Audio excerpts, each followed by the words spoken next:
Welcome back. Third hour of our program. Thom Hartmann here with you. And Dr. L. Randall Ray is with us, professor of economics at the University of Missouri at Kansas City, senior scholar with the Levy Economics Institute, and writes over at economicmonitor.com/LRWRAY.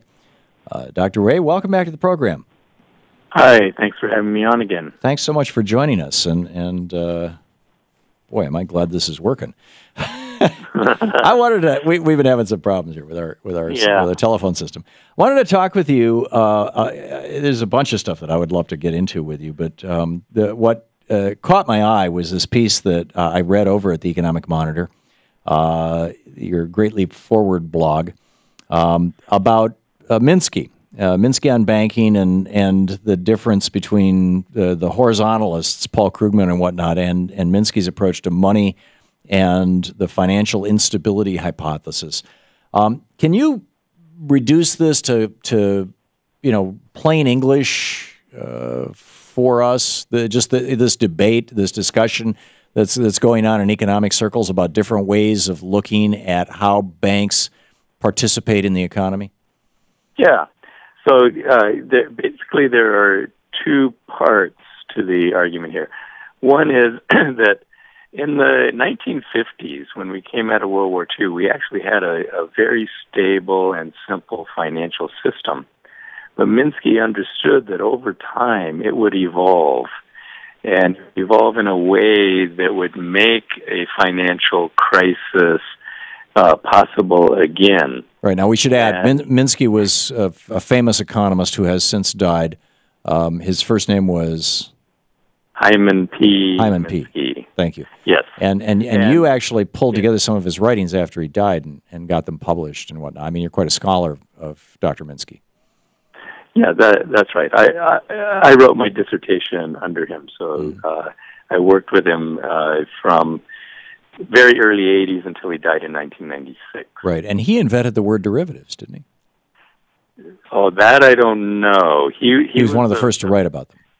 He was one of the first to write about securitization. Oh, securitization. Thank you. Yeah, the whole thing about taking a whole bunch of mortgages and packaging them together and then selling that off to, say, pension funds. Right.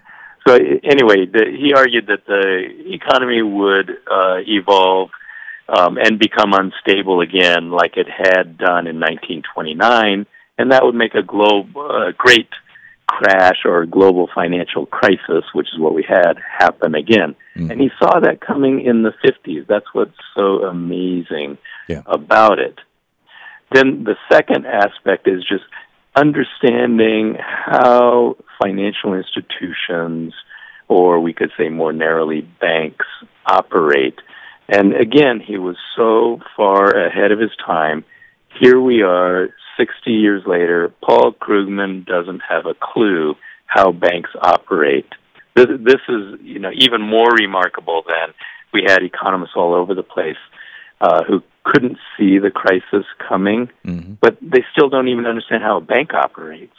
So what is the missing piece of Professor Krugman's analysis, or Krugman, his analysis of banks that Dr. Minsky had?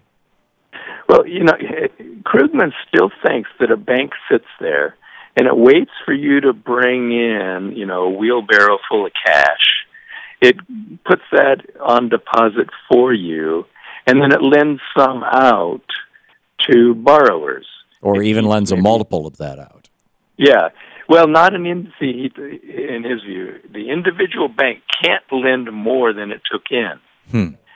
And so banks cannot create money. This is his argument. I thought that's how all money was created, was by banks. Well, almost all money. The sovereign currency issuer also creates money. Right. It creates our coins, it creates our paper money, and it creates what are called bank reserves. That's all created by the government. Right, but that's the baseline. But beyond that baseline, as money is increasingly created, or for that matter destroyed, it's by banks lending it into existence or closing those loans out and sucking it back out of existence with the tidy little interest in their pockets. Yeah, that would be, the vast majority of the money that is created. And so what Minsky said is, no, banks don't operate that way. The way that a bank operates is that it makes a loan by writing an IOU. It writes an IOU. That IOU is called a bank deposit. But in a sense, any of us can create money. I can write, I owe you, Tom, $5. Okay, and I have just now created money. Right. Now, if I'm a really famous person and people trust me and they think I'm creditworthy and good for that $5, you might even be able to spend my IOU. You're right. And so I'm not saying, that my IOU is as good as Bank of America's. It's not. Mm-hmm.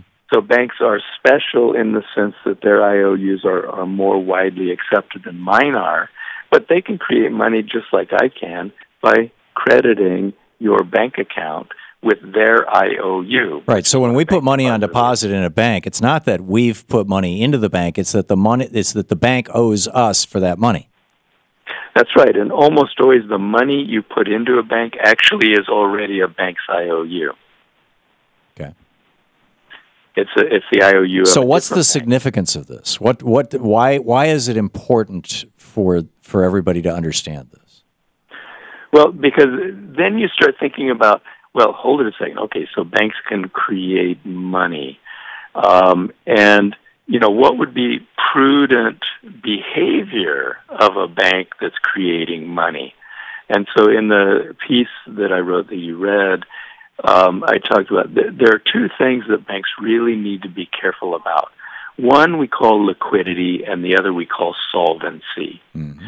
So if they make loans and create deposits, and then it turns out that all of their borrowers are bad, those loans all go bad, then they can't make good on the deposits. They go insolvent, and if we didn't have Uncle Sam standing there with FDIC insurance, the depositors would all lose. As they did in 1932. Well, that's exactly right. That's what happened in the 30s, and that's why we got deposit insurance, so it wouldn't happen again. Right. And then the second thing they got to worry about is liquidity.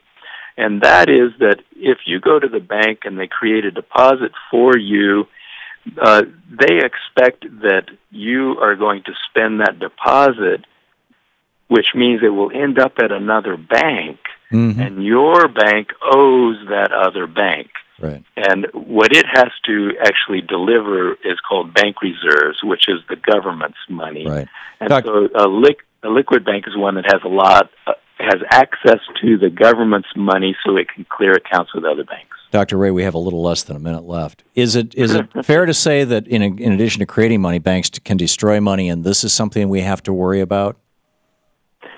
Well, yes. As people repay their loans, the money is destroyed, and if banks don't create more loans, then spending is going to decline, and we could find ourselves moving toward recession. Which is happening right now. They're borrowing money from the Fed really cheap, and then investing it with the Treasury Department and making money on it. Yeah, they're not making too many loans right now. That is true. Yeah, and so this could be pushing us towards a recession, or even worse. Yeah, but I think our answer right now, really, we need greater fiscal stimulus because. Right. People are already still highly indebted in spite of trying to repay loans. Right. The debt ratios are still high in the private sector. Yeah, private sector debt is a massive concern. Dr. L. Randall Wray, professor of economics at the University of Missouri, Kansas City, senior scholar with the Levy Economic Institute. Economicmonitor.com is his blog. Hang on just a second. This is the Thom Hartmann Program. Sorry, Dr. Ray, that guy always steps on me. Thanks so much for being with us today. I appreciate it. Okay, thanks a lot. Thank you. We'll be back.